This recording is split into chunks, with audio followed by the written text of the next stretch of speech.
ॐ अज्ञानतिमिरान्धस्य ज्ञानाञ्जनशलाकया चक्षुरुन्मिलितं येन तस्मै श्रीगुरवे नमः।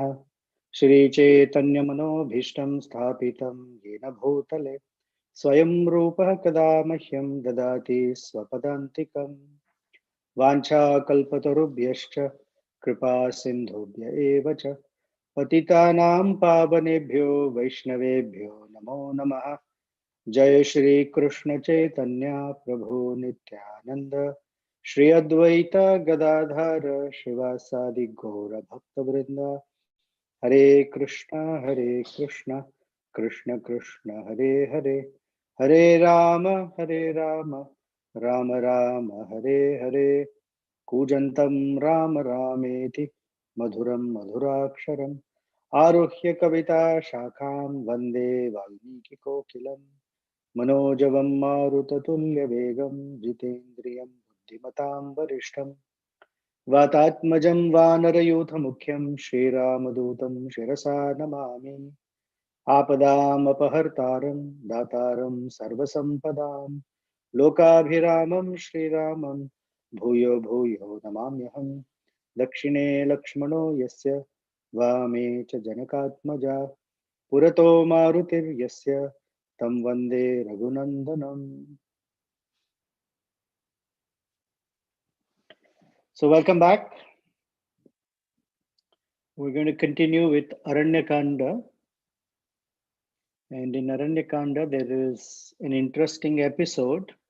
I want to spend some time on it and maybe give a little extra time for Q&A, not just from today's, but anything from the previous discussions. If there is something that you would like to bring up, either a realization or something we talked made sense, or you had deeper insights for yourself, I would urge you to kindly share. So the chapter 15 of Aranya-Kanda begins with Sita Rama Lakshmana arriving at Pancavati, because they recognized from the description of Agastya Muni what Panchavati looks like. And Sri Ramachandra was about to speak to Lakshmana. So the chapter starts with Tataha Panchavatim Gatva. As soon as they arrived in Panchavati, Nana Vyala Murgayutam. Ayutam is filled with or endowed with. Nana Vyala Mruga. Nana means variety of. Vyala Mruga, serpents and animals, technically, or a deer if you want to be specific, but Vyala Mruga is also predators, etc. They're basically full of animals. And then Uvacha Bhrataram Ramo Lakshmanam Deepta Tejasam. So this Lakshmana, in this case, the adjective Deepta Tejasam is for Lakshmana. Uvacha Bhrataram Ramo. Ramachandra spoke to his brother Lakshmana, who was splendidly brilliant. Deepta Tejasam. His effulgence was very bright. One, the bright effulgence indicates purity. It indicates divinity. It also indicates very exceptional, I wouldn't say intelligence, but exceptional. The Sanskrit word is viveka. There is buddhi, and then there is pragya and viveka. They all sometimes are used to mean the same, but viveka literally is intelligence that is used in a way to discern spirit from matter. Therefore, in the second chapter of Bhagavad Gita, it's called Sthita Pragya. It's not Sthita Buddhi, although it's the Buddhi Yoga section. It's called Sthita Pragya Yoga. So this Deepta Tejasam, this is an indication something is very special about Sri Lakshmana Dev. So what is it is unclear yet, it will manifest now. So then Agataha Sma, so this is Ramachandra speaking. Agataha Sma Yatha Uddishtyam Yam Desham Munihi Abravit. So he says, we certainly arrived at the place that the great sage had spoken about. Ayam Panchavati Deshaha. This is the Panchavati place of Panchavati. Saumyaha Pushpita Kanana. Oh, Saumya is gentle Lakshmana. This region is full of flowers and forests. Kanana Pushpitaha. So now the word Valmiki uses is Deepta Tejasam. Ramachandra uses the word Saumya, is gentle. Gentle also appears in the Bhagavad Gita in a different way. This is Vidya Vinaya Sampanne Brahmane Gavi Hastini. So the quality of a Pandita is one who, generally when we say someone's Pandit, we think of them as knowledgeable, but it actually means one who is one who has great knowledge and realization and also is very humble or gentle about it. Knowledge makes a person proud, right? According to Kunti Devi, Janma, Aishwarya, Shruta, Shri. These are four things by which a person becomes madaha, becomes intoxicated. So the word Saumya indicates that Lakshmana is not intoxicated by his erudition, by his realizations. So then Ramachandra says, um, let's make a dwelling place here, Lakshmana, in a way that we are all very happy about it. And from here we can look at the beautiful forest. And he says, actually, Lakshmana, you're expert in such matters of finding the location, the directions, the construction of it. You're an expert. Excuse me. And here is the special verse. He says, Ramate yatra vaidehi, pick a place where Ramate yatra vaidehi, where Vaidehi can really enjoy. And the reference is to the word Vaidehi. He doesn't say your sister-in-law, he doesn't say my wife, but he says Vaidehi. Because she's a princess from Videha, she has grown up in royal comforts and luxury. So build a place such that it is befitting the pleasure of a princess. Yatra Vaidehi. Tvam aham cheva Lakshmana. And the place should be Ramate, pleasing to you and me also, Lakshmana. Tadrusho drushatam deshaha sanikrushta jalashaya, where there is enough woodlands so we can get firewood. Also, it is very pleasing to see, and that there is a body of water for us.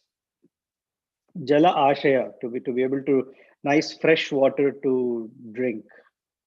We have enough wood for daily fire sacrifice. Everything should be there. There is enough grass for us, etc. It says Vana Ramanyakyam Yatra Jala Ramanyakyam Tatha. There should be pleasurable water, fresh spring water, nice grass, flowers, trees, etc. etc. Says, so why don't you find out? Because you're an expert. As soon as, I mean, this statement looks quite okay, but it's not okay for Lakshmana.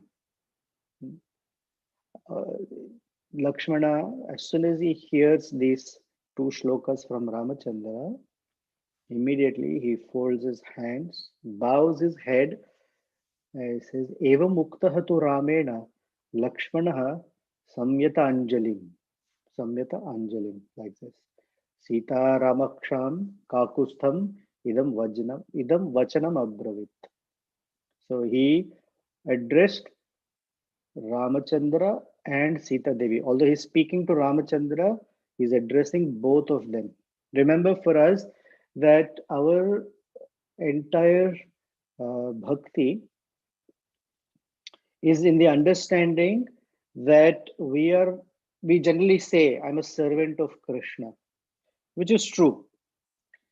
But our service to Krishna or Sri Ramachandra is only established through the medium of his Ladini potency, Srimati Radharani or Srimati Sita Devi. So we never refer to the Lord by himself. We always say Sri Krishna or Sri Ramachandra or Radha Krishna, Kishore Kishori, or Sita Ramachandra.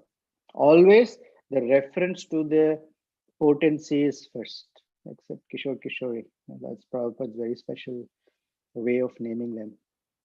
But the idea is they're always together. So Lakshmana is teaching us that bhakti cannot be for one without the other. It has to be for both. And in this, very soon, Shurpanaka will come. Not today's Sunday. Shurpanaka will appear next Sunday. But the distinction of how Lakshmana approaches them for their favor versus how Shurpanaka approaches for Ramachandra's favor. But Lakshmana caught something that is not easy to catch. So he says, Paravan asmin kakutstha त्वयि वर्ष शतं स्थिते स्वयं तु रुचिरे देशे क्रियताम इति माम वद. He says, Paravan asmi kakutstha. So Lord Ramachandra, who is the representative of such a great line, Paravan asmi, I am dependent on you. I am your obedient servant. And not just for these 14 years. Varsha Shatam Stite. I am your obedient servant for 100,000 years. Thousands of years, I will still remain your servant. Swayam tu ruchire deshe. In fact, instead of you telling me, oh, build a cottage in such a beautiful place, Kriyatam iti mam vada. I would like you to, not I would like you to, it would be proper for you to say, Lakshmana, I desire a very beautiful cottage here, and these are the instructions, may it happen so. The very critical word here is Kriyatam iti. Let it happen. What did Ramachandra say?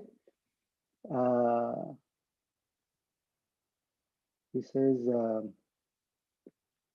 oh, where did I miss that verse? There you go. She says, Ramate yatra vaidehi tvamaham chaiva lakshmana tadrusho drushyatam deshaha sannikrushta. Sannikrushta means in a very close space, very close to water, a body of water. So you build a place here. So then,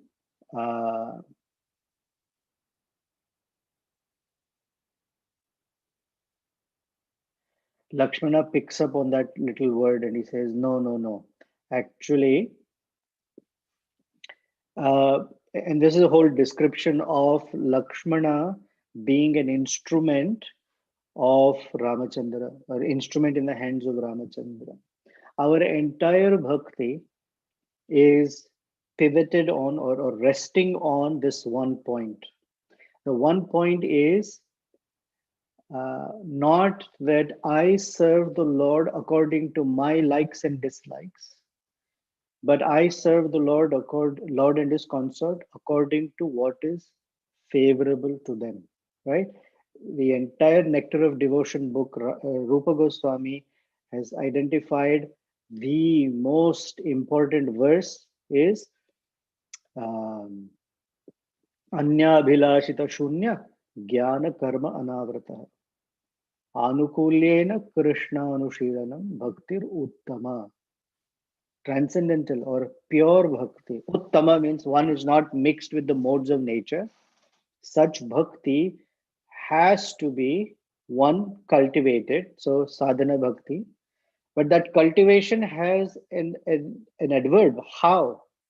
He says anukulyena. It has to be in a mood that is favorable to the Lord. And the moment Ramachandra said, Lakshmana, let there be a place where it is comfortable and enjoyable for Sita, for me and you, immediately his enjoyment came into the picture. And Lakshmana said, well, hold on a second. Something is not right here. Of course, we are not, don't pick the words to mean that a devotee cannot enjoy or a devotee has no ability or interest in uh, having pleasure, because we are by nature pleasurable. The Sat Chit Ananda is part of our nature, it's who we are. But what that means here in this is when he includes Lakshmana in the enjoyment, it indicates independent of or on his own. And Lakshmana catches it that no, no, no, I have no independent enjoyment. My enjoyment is completely dependent on your enjoyment. So it's a subtle point, a very important point. Paravan asmin kakustha. I am completely dependent on you. My pleasure is dependent on your pleasure. Um, and so the pleasure of the instrument and the pleasure of the uh, doer are not the same. This is Jiva Goswami's teaching also, that you have, let's say, an apple and you have a knife, and a knife has the cuts the apple. But the knife that has the power or the ability to cut the apple cannot act unless it's in the hands of a person who wants to cut the apple. If you keep the knife next to the apple, the knife does not on its own cut the apple. That's the sense of instrumentality. That I am directed by, I am guided by the Lord's indication or his desire. Now, as a sadhaka, this is difficult to, I shouldn't say difficult, but it takes time to grapple with the idea, because we have the idea of independence, we have free will. So the questions are, do I don't have any free will? The answer is yes, we have free will. We have, as we develop in bhakti, we have unlimited free will. I'll tell you what unlimited means in the sense. Like Narada Muni, there is no restriction for him. He can go to the heavenly realms as he desires. He can go to Brahmaloka as he desires. He can go down to any of the 7 subterranean planets, no problem. He can enter the hellish planets, no restriction. He can enter Vaikuntha, there's no restriction for him. He can freely move anywhere he likes. But the interesting thing is, he doesn't move here and there on his own desire. He notices that there is some opportunity for service, and he is able to recognize that I have a role to play according to the Lord's desire there. It's I don't have full realization, so I don't know how else to word it. But this concept of being a gopi bhartur padakamalayur dasanudasa concept, that principle of being a servant that does not exercise independence separate from the Lord's desire. I've said it same thing like 4 different ways. um, Not I. Lakshmana as an independent entity reposes his independence at the lotus feet of Sita Ramachandra. That's why he's addressing both of them. Especially Sita Devi is in the picture because she has to um, convey to Ramachandra Lakshmana's whole mentality here. Now the question is, why suddenly one word created all this? The word is kriyatam iti. You should say, let it happen this way. Because kriyatam is an order. And kuru is you do. Because Krishna gives that independence to Arjuna and says, I have spoken what I want to speak. Now you think about it. And yate chasi tata kuru. Now you do as you wish. So in one sense, Ramachandra has told Lakshmana, you do as you wish. Here are some parameters. It should be like this, but do as you wish. And Lakshmana does not like that.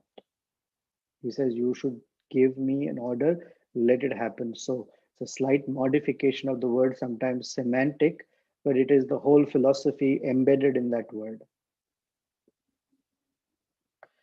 And then, where does this come from? That was the whole thing.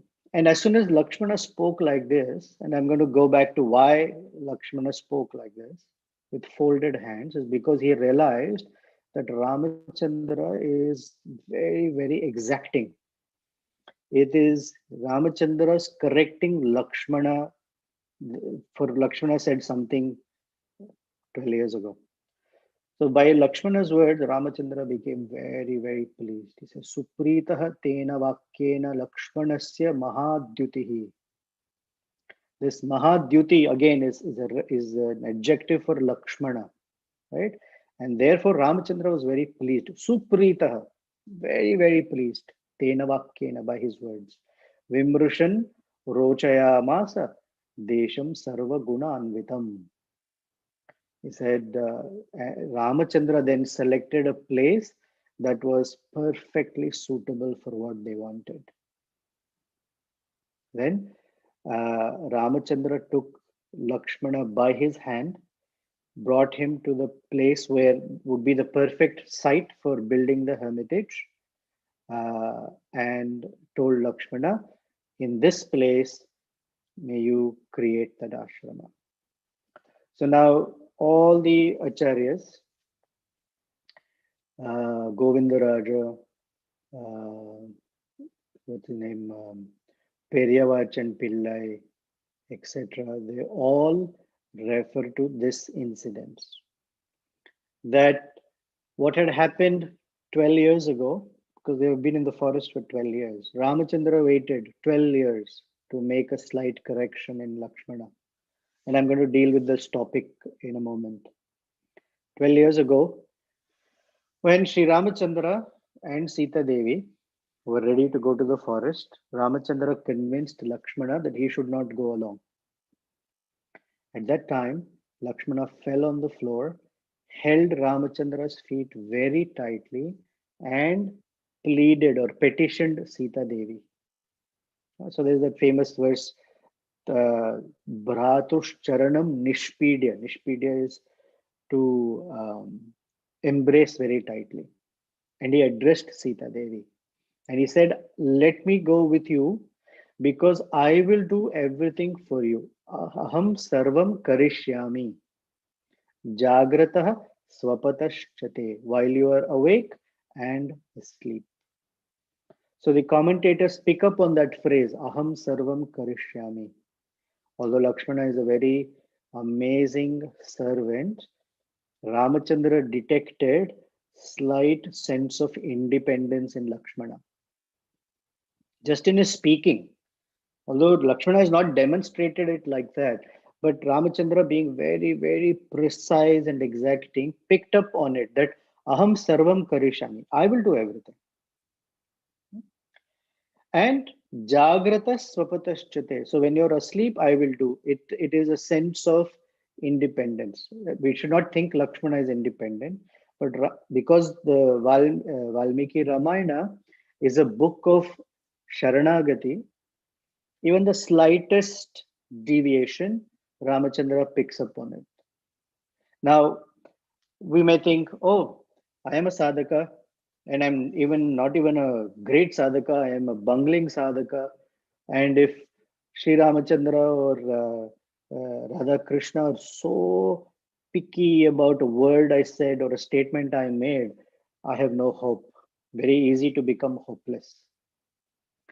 So we understand that the precision in what we say and do develops, and the I'm going to use the word exacting nature is more narrow, or the room is narrower as one grows higher and higher. When we are at the very rock bottom, and beginning there, the doors are very wide. Sri Ramachandra or Sita Ramachandra and Radha Krishna, or the Lord and his consort, allow for a lot of room for behaviors that are sometimes not favorable. They're very, very, very patient and tolerant. In fact, we can make hundreds of mistakes. And the spirit, by the agency of the spiritual master, the spiritual masters uh, pleading the Lord to somehow tolerate our deviations, the Lord doesn't intervene so strictly unless there is a very blatant aparadh towards Vaishnava. Vaishnava includes Vaishnavi, of course. Unless there is a very, very blatant uh, offense against a devotee. Otherwise, for on a day-to-day basis, they're very liberal, they're very forgiving and accommodating. But as in any, in physics, we learn that the system, when it becomes sensitive, the higher the sensitivity, even a small change shows as a big deviation. That's what a sensitive system means. So as a devotee develops into a higher sense, I mean, Lakshmana is very, very up there, a very slight phrase Ramachandra catches and is very particular.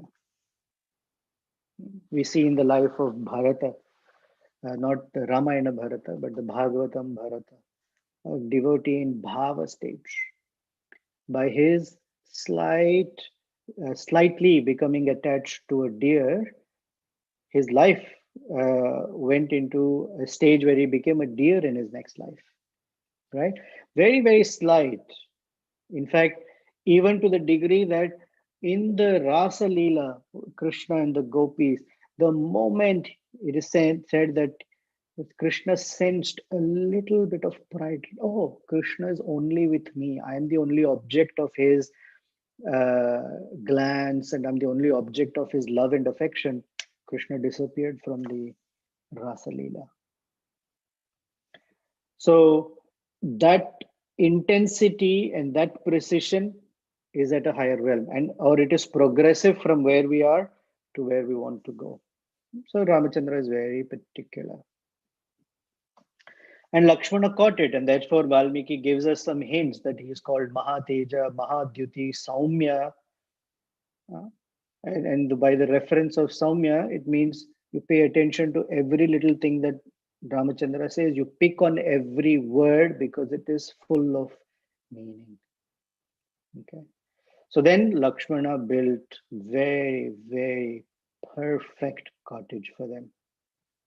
It was so perfect that in every aspect, in terms of construction, dimensions, room, vastu, the flowing of air, enough light, the location, the comforts, say it in our language, the flooring, the ceiling, the painting, because there's no paint, all of this. Everything was so perfectly done on the banks of Godavari River. Huh? That Ramachandra became very, very, very pleased. And, oh, sorry, once again. When Ramachandra saw it, he says he built something that was so spacious. The floor was leveled. It was nicely inlaid with clay. Pillars were strong with nice bamboos. There were nice rafters. Then the branches of the shami tree were spread out on the cottage, so it shades them from the sun, but still allows for air and enough to be lit. The whole area was decorated with kushagaras, etc., etc. So Ramachandra became very, very happy. The word used here is samhrishta, susamhrishta. So the word hrishta means becoming very, very happy or pleasing, like Khalada, Prahlada, or Khalada or Khaladini. So Hrashta and Samhrashta means completely happy, And Susamhrishta means exceedingly happy. Okay. So Susamhrishta Parishvajya Bahubhyam Lakshmanam Tada. Ramachandra embraced Lakshmana very tightly with both his hands and says, Atisnigdham cha gardham cha vachanam idam abravit. Atisnigdham. Snigdham is very loving. It's almost like a gulab jamun when you squeeze the juice that oozes out of it. That is the snigdham. And gardham is technically it means highly viscous, thick. So the love that Ramachandra is expressing is exceedingly sweet and very intense. Gardham, Vachanam, those were his words. Idam abravit, and spoke to him. And he says, Pritosmite mahat karma tvaya kritam idam prabho. He called him Prabhu, my master. The gratitude that the Lord carries for his devotee by just a simple act of devotion, he thinks of his devotee as his master. Because Krishna, Ramachandra likes to serve his own devotee. So he calls him Prabhu. You're my master. Pritosmi. Aham. Te mahat karma tvaya kritam. By the great work that you have done. Pradeyan nimittam te parishva gomaya kritaha. And he says, I am giving you what I have. And all that I have is the ability to give you an embrace because I have nothing else as a right now I'm living in the forest. In fact, most people would want an embrace from Ramachandra than the gold or jewels, anything that he can give, including kingdom. No, no. This is the greatest treasure for a devotee, a very tight embrace of gratitude and these words of uh, he's expressing Pritosmi. I mean, where does the Lord tell his devotee that I'm very pleased with you? It's very rare. Now, one may say, what has Lakshmana done? He's just built a cottage. The trick in this is it's unspoken, but that is what has to be extracted. That Lakshmana built a cottage that was perfect for Ramachandra and Sita Devi, in which there was nothing for him in it. There was no room for Lakshmana per se. It was done completely selflessly with every little detail of what would be pleasing to Sita Devi and what would be pleasing to Ramachandra. This is that Anya Abhilashita Shunya service.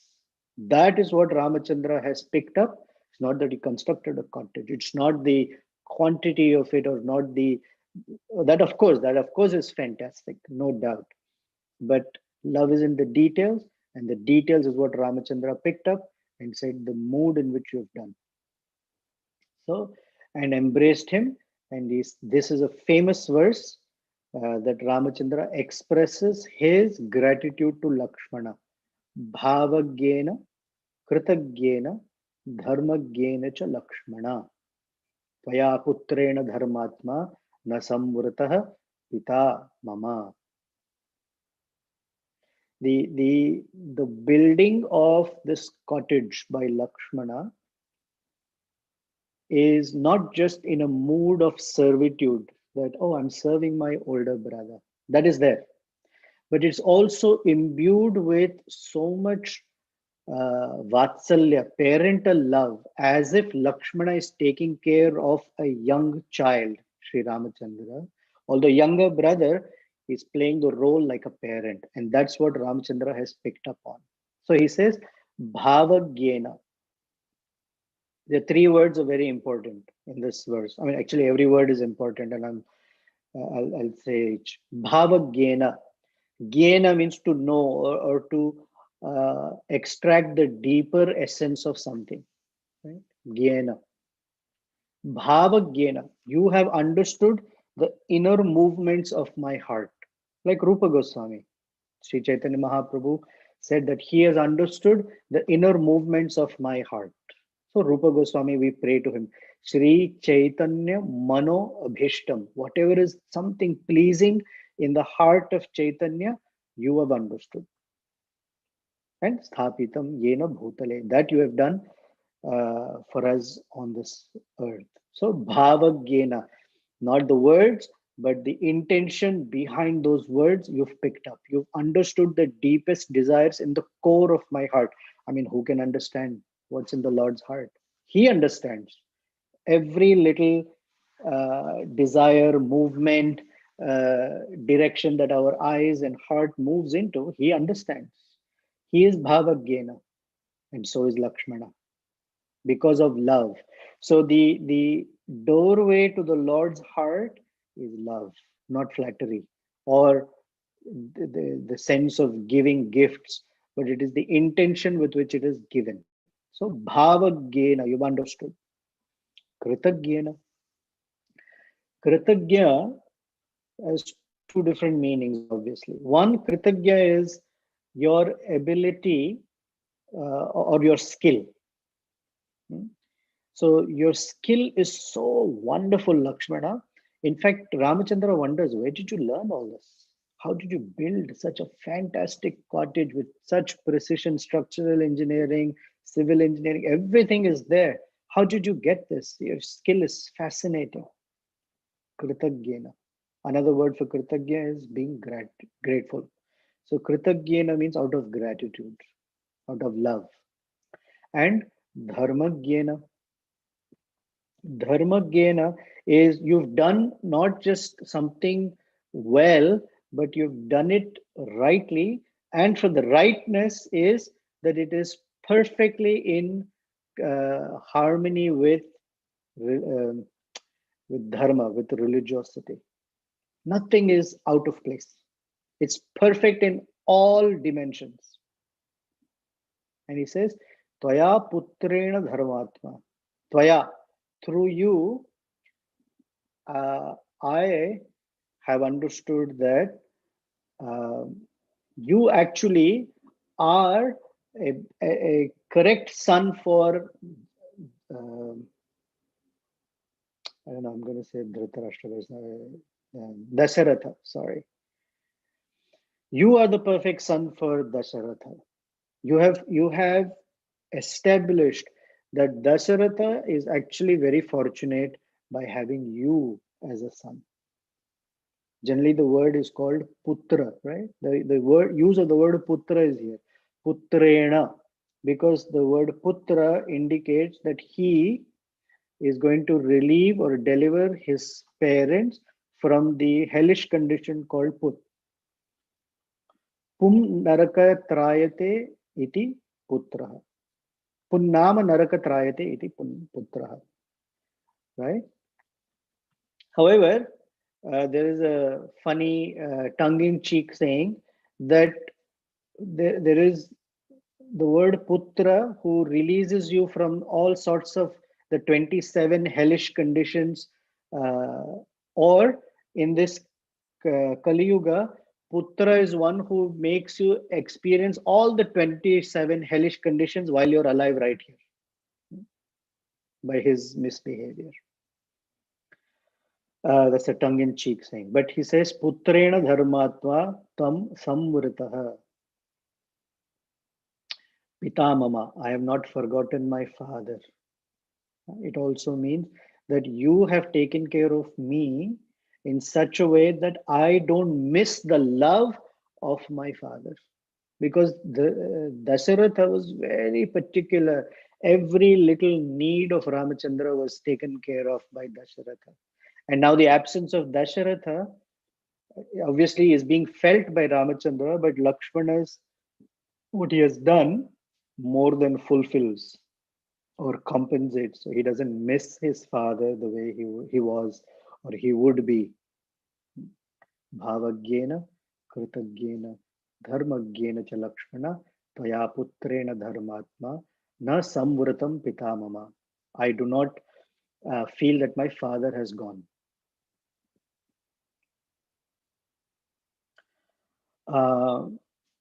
And it says that knowing this, now having this, Ramachandra, Sita Devi very comfortably resided in Panchavati. And Lakshmana was wonderfully performing his service of protecting or serving Ramachandra by being alert. Now, the second last verse of this verse has something that's going to come up. It's hidden in this. So he says, Evam Lakshmanam Uktva tu Raghavo Lakshmi Vardhanaha Tasmin Deshe Bahu Phale Nyavasat Sa Sukham Sukhi.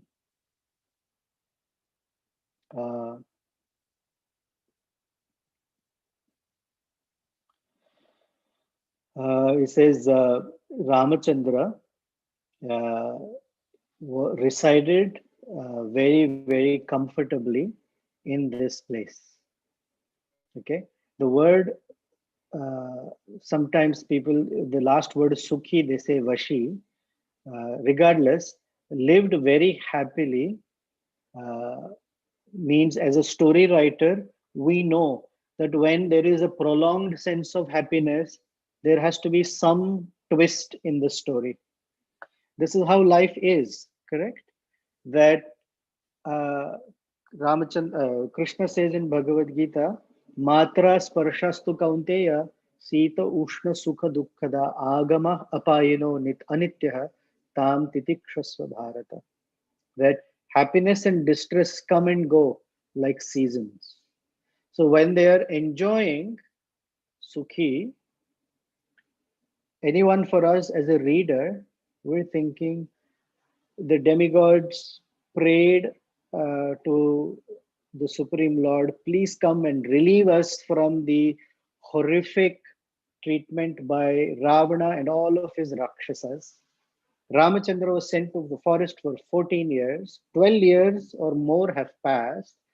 Rakshasas have not been killed, except for Maricha was hit, Tataka was killed up earlier. But other than that, a little tiny pawns on the chessboard have been moved. But really, the whole thing hasn't manifested yet. When is Ramachandra going to fight the Rakshasas? How is it going to happen when they are living so comfortably and enjoying? Sukham Sukhi, right? It's just not possible. And in fact, they're enjoying themselves to such a degree that they're living in a heavenly realm. He says, Swarga Loka Yatha Amaraha, like the denizens of this heavenly planets enjoy themselves. Sita and Ramachandra are enjoying themselves like anything. So something has to come. So this word Sukhi is a little indicator of what is about to come. Next chapter is a description of spring, actually winter season. So Krishna loves the spring season. In Bhagavad Gita, he says, Rutunam, of all the seasons, I am spring. Ramachandra likes the season called Hemanta. Hemanta. And so there's the whole description of this season, where the description of the trees, the flowers, the rivers, everything is in just very, very pleasing, and Ramachandra enjoying like anything. So Lakshmana starts putting hints, just the way Krishna was enjoying in Vrindavan, that he just did not remember that he has to go to Mathura and kill Kamsa. When Narada Muni has to come and prod a little bit. Oh, Krishna, when will I see you killing Kamsa and going to Mathura? And Krishna says, oh, we'll go tomorrow. Similarly, Lakshmana is now inciting Ramachandra that something has to happen in this pastime whereby your reason for advent has to also manifest. All these great sages have been waiting for thousands and thousands of years. The demigods have been waiting. The kings have been waiting. The Brahmanas are waiting. The other Kshatriyas are waiting. Everyone is eagerly awaiting for you to release them from their suffering. And that, at the end of that chapter, is when we hear the word by which Shurpanaka enters the scene. The word is yadrichaya. That's when it will appear.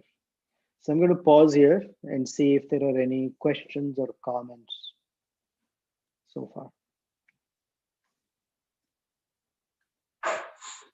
Hare Krishna Prabhu. Hare Krishna.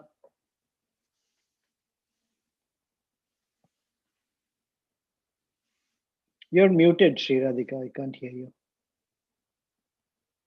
Sorry, we have 4 devices on in the house with the class, and Okay, no problem. it was echoing.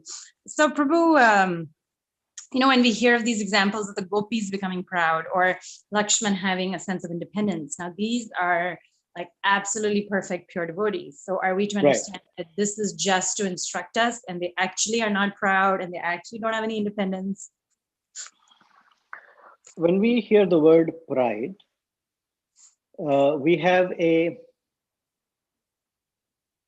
idea of pride like, as Nityananda, pride like mine is like a mountain. It's gross. It's obnoxious.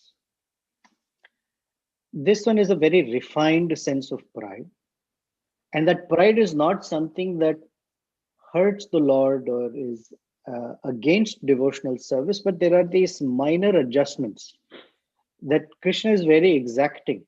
Pure means pure. If you have 0.01% contamination, then it's not pure. We say pure enough, but not pure. Of course, we don't understand that there is a fault in them in the way we understand. But even the slightest possibility of they thinking me-centered, Krishna corrects it. It doesn't. Defy or violate their character. It does not defy or violate their bhakti. But even the slightest tinge, Krishna is particular, Ramachandra is particular. And obviously, there is instruction also. So we have to be careful in our being alert. Narottam Das Thakur says, Savadhana Mate. One should be alert and vigilant in thoughts, words, and deeds in the presence of the spiritual master and, of course, the Lord in the deity form. Yes, it's instructive. And Krishna is using his very dear persons to show that even the slightest, very little movement he picks up on. And another question, we hear that we don't advise or correct unless we have a relationship with someone, Correct. A very deep relationship. And in this case, the relationship between Lord Ram and Lakshman, like what can be deeper than that? And yet he waits 12 years 12 years. to correct him. So, what does that say in terms of we don't correct unless we have a relationship? And it just seems like basically we shouldn't correct at all. No, we should correct, especially when there's a relationship. Some things Ramachandra or Krishna will correct immediately. Like Sugriva, when he disrespects Lakshmana, he doesn't wait. Sugriva gets beat up like anything by Vali. The idea is we cannot put the Lord in a box where there are rules that this is when you see something, you should do it this way. The very first verse of Srimad Bhagavatam, Swarat, supremely independent. He can decide when he wants to correct. And he probably corrects in the most, when we're not expecting it, suddenly it will show up. So sometimes the correction may come immediately. Sometimes it may come in a few days, few weeks, months, and in Lakshmana's case, 12 years later. Sita Devi is also going to get corrected. It's coming up. For her, she's waiting even more than 12 years. But in the same episode here, coming up soon, she's also not left by Ramachandra. Something she had said previously, he's going to, at least here, he used a word to correct Lakshmana. Right? He just said Twaya, but that is something pleasing to you, not Twaya, Twamcha, pleasing to you as well. With Sita, he doesn't even utter a word. and she picks up on it. It takes time. He can correct any time, up to him. And that's the adventure of bhakti in one sense. We don't know. We don't know what will come when. And whenever it comes, Lakshmana immediately folded his hands and corrected it with Sita Devi and Sri Ramachandra. And did it connect for Lakshman that this correction was from 12 years ago? I mean, Valmiki Ramayana doesn't say, the commentators say, but the fact that the verse Mahateja, Mahadyuti, and Saumya are used, and Lakshmana immediately folded his hands, is an indicator that he understood. So Ramachandra says, Bhavagyena, you understood the movements of my heart. It's not just that you built the house, but the inner movement of my heart you picked up on.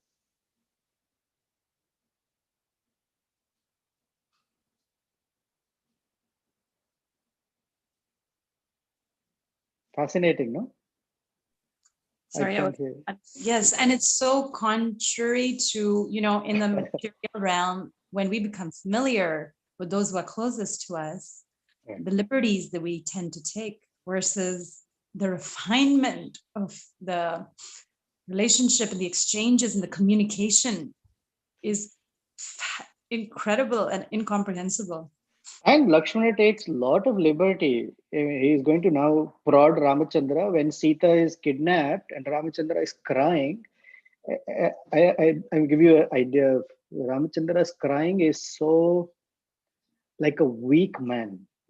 Yeah? He is holding the leaves of every tree and asking the leaves, did you see Sita Devi? Then he asks the bees, when she's collecting flowers, you're all there. Did you see where she went?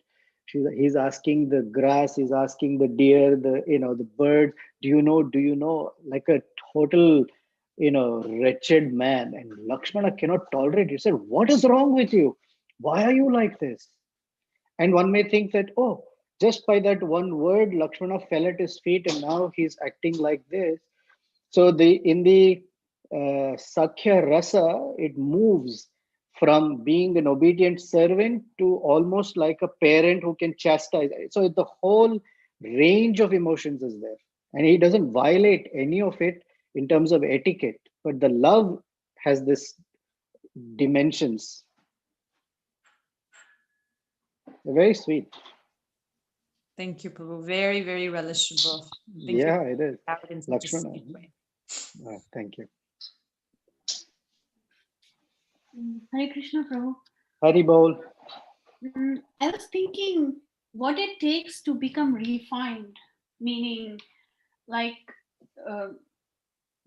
today the tendency is fault finding and correcting. What it takes to go to the quality of, like, say, getting refined, that you are able to tolerate and then say things in a proper way at a right time and things like that.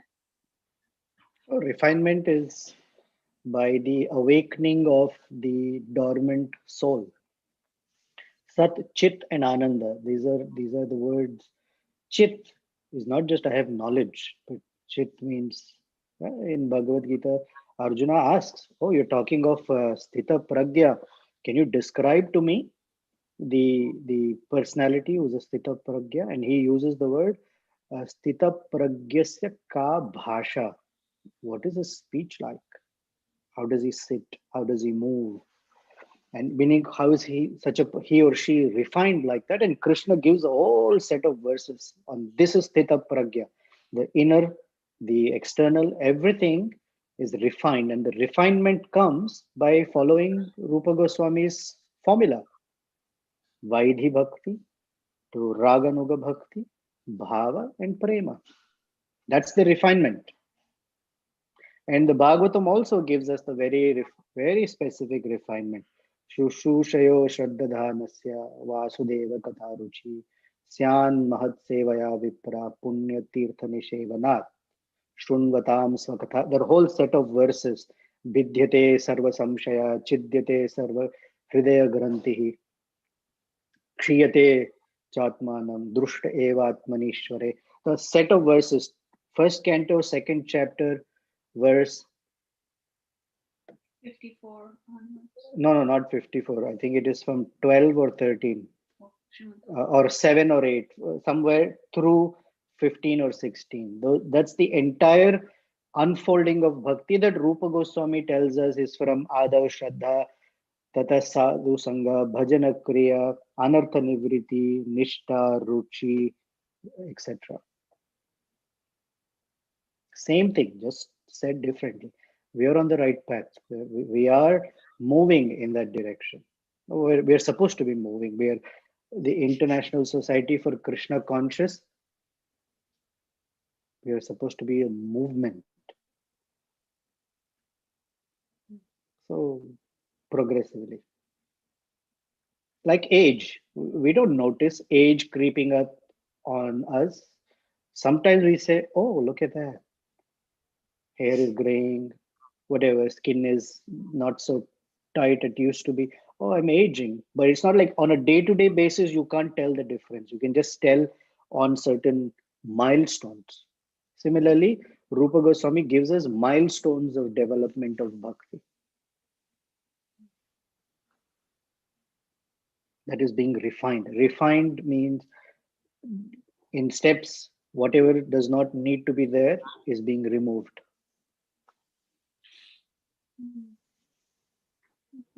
Thank you. I had another question. You were saying that we serve as the Lord desires, or Lakshmana is serving as the Lord desires, and he's not worried about his enjoyment. But then at my stage, meaning I have needs, and then so when I pick services, or it's not coming from a pure platform, it's coming from a platform that, okay, I like this, I do this, and then maybe if I remember, I offer it to Krishna. So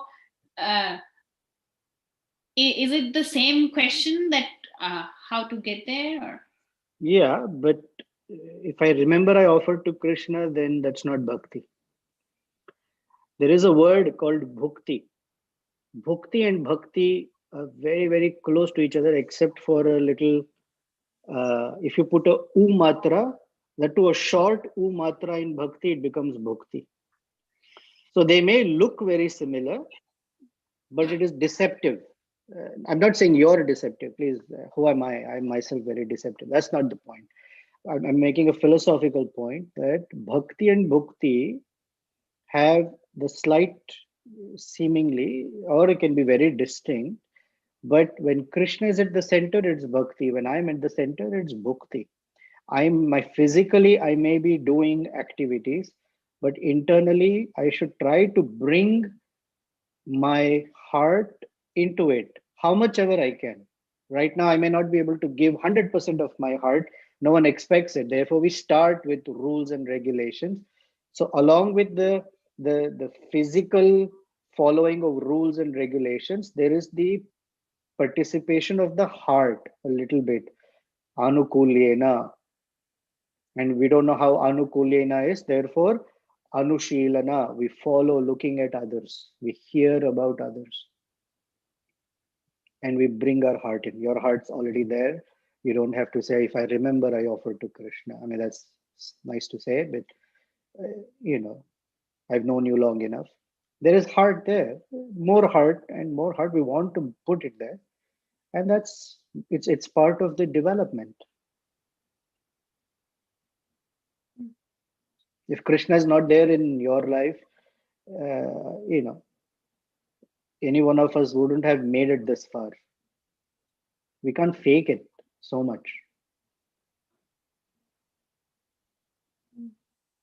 But even if it is on a day-to-day difficult, on a day-to-day basis, it might be very difficult. But somewhere that little spark of desire is what keeps us going. Oh, I want to serve Krishna genuinely. I want to serve Krishna and Guru purely. That is what is pushing us, or Krishna pulling us with that little tiny spark. but at at my stage, Yeah, I take care of my needs, meaning because I'm not there. yeah. But you don't take care of your needs in a way that violates your bhakti, no? Hmm, You could, hmm, but you don't. hmm. So you're staying within the boundaries of yama niyama. Okay. So, and like I said, in the entry door is very, very wide. A whole bunch of things are accommodated by the Lord and his consort, and then it gets narrow. Up above, where Lakshmana is at the very top, slight, one thing that always bothers me for the longest time. Rupa Goswami is chanting and enjoying a pastime and seeing Radha and Krishna and witnessing some joking exchange. And one sadhu is walking limping there, and Rupa Goswami laughs in his meditation. That sadhu becomes offended, and his meditation breaks when he was not even offending that Vaishnava. First, I'm sorry to say, I'm putting you all in my category, so forgive me. But when we chant, we may not be seeing Radha Krishna past. I'm not seeing.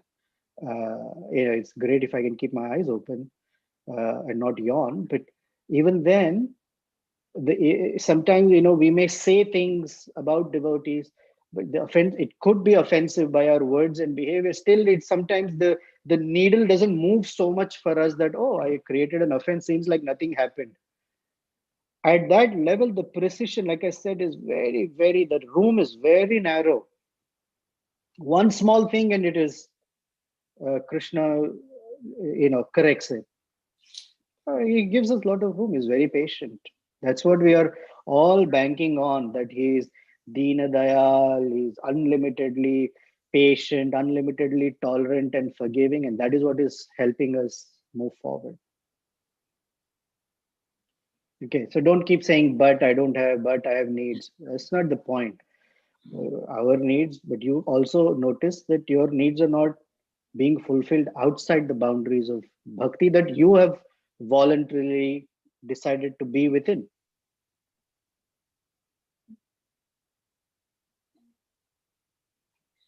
That was very hope giving when you said at the bottom the door is wide open. Very wide open. The top. Yeah. Thank you. You're welcome. All right.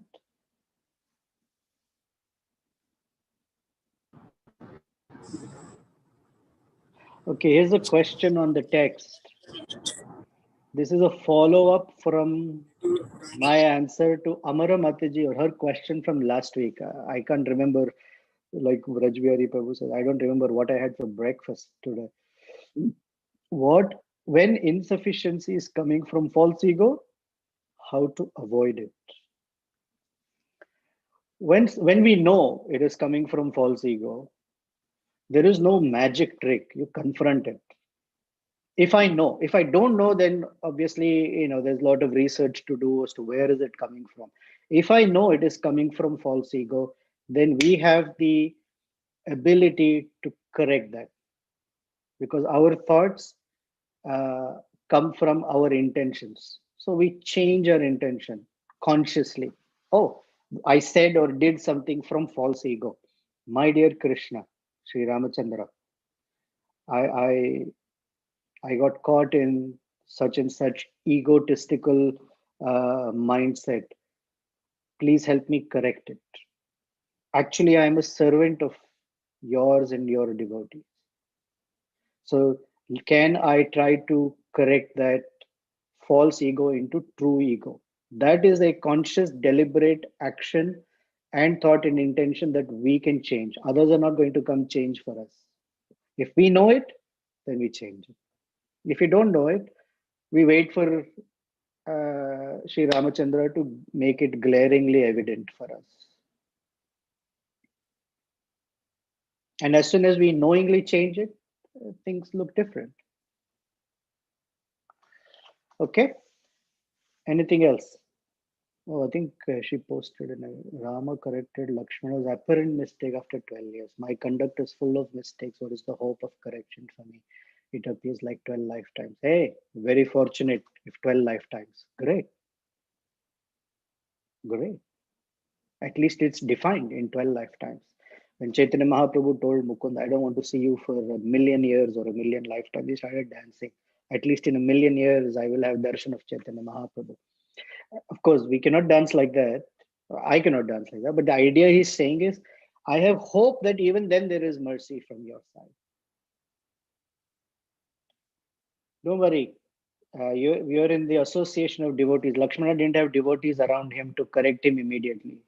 If you have devotees around you, they're very quick. They will tell you. That is one of the greatness of the association. You don't have to wait for Ramachandra waiting 12 years. Oh, I said one thing. But devotees around you are very, very quick. Especially if you're married, it's instantaneous. That's a joke, by the way, everyone. It's so silent. Okay. Next question. Anyone else? Hare Krishna, Prabhuji. This is Kirti here. Hey, I just thought you asked the question. That was your wife. That was Mahati, yes. All right. Please accept my humble obeisance. Hare Krishna. To Srila Prabhupada Guru Maharaj. In Bhagavad Gita, Krishna seems to say to Arjuna, I've given you everything, now do as you like or do as you please. Whereas there, Arjuna doesn't take any exception to what Krishna told him to do, or in the words that Krishna chose. Here,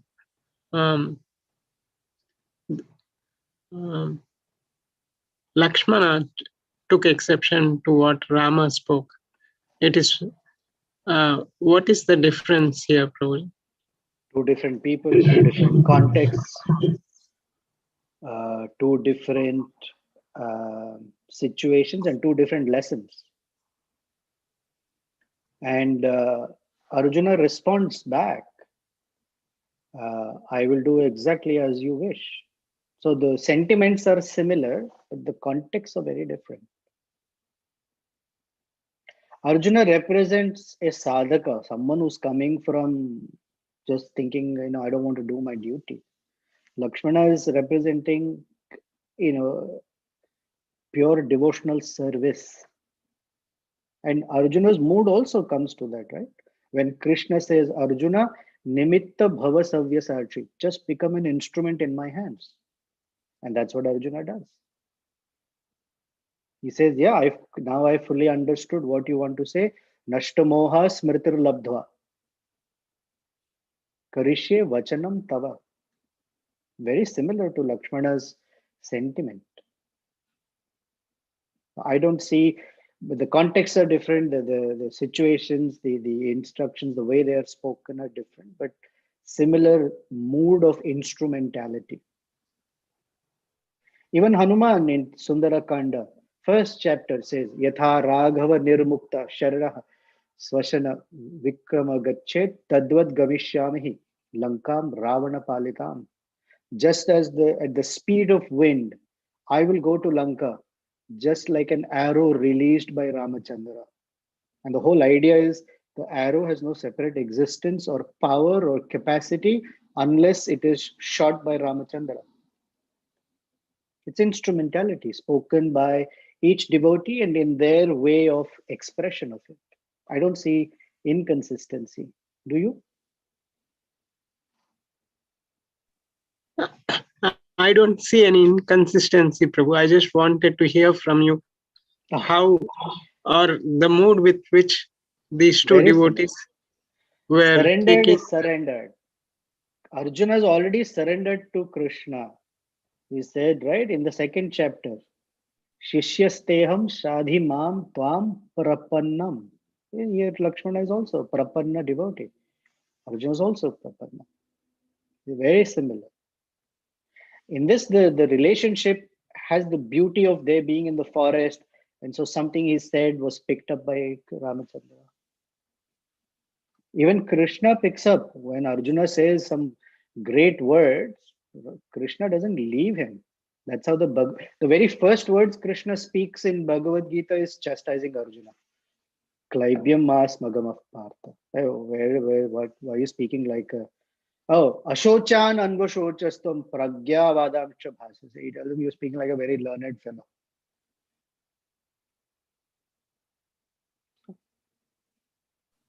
I don't know if the moods are similar, but the prapanna mentality is very similar. Both are surrendered. Yes, Prabhu. Okay. Someone else?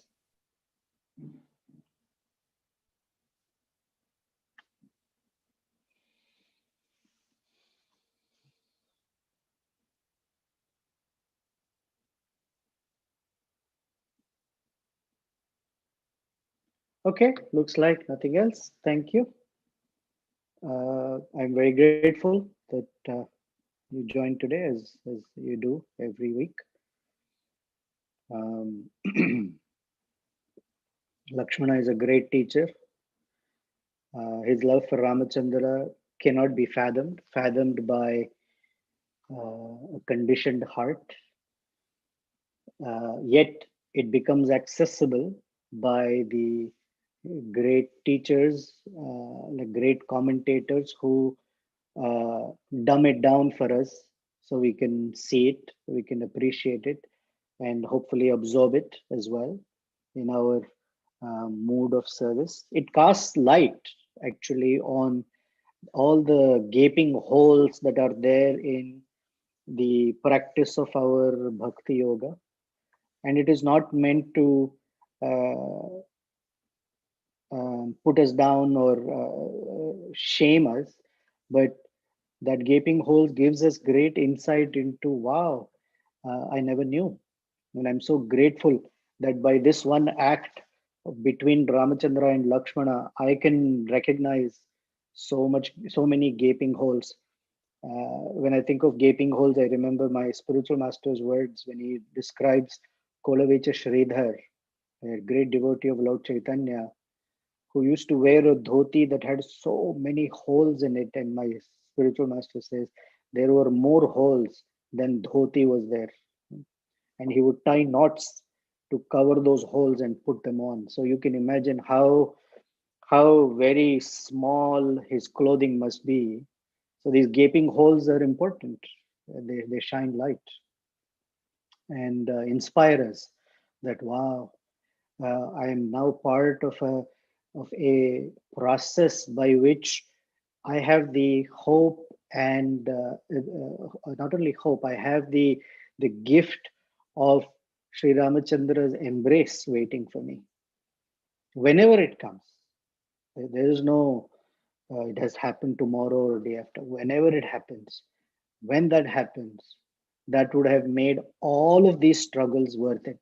Not just worth it, million times of worth it. That's our uh, driving force. That someday, whenever, whichever lifetime, that embrace by Sita Ramachandra is waiting for us. Thank you. Hare Krishna, and see you next week again. Thank you. Srila Prabhupada ki jai. Thank you.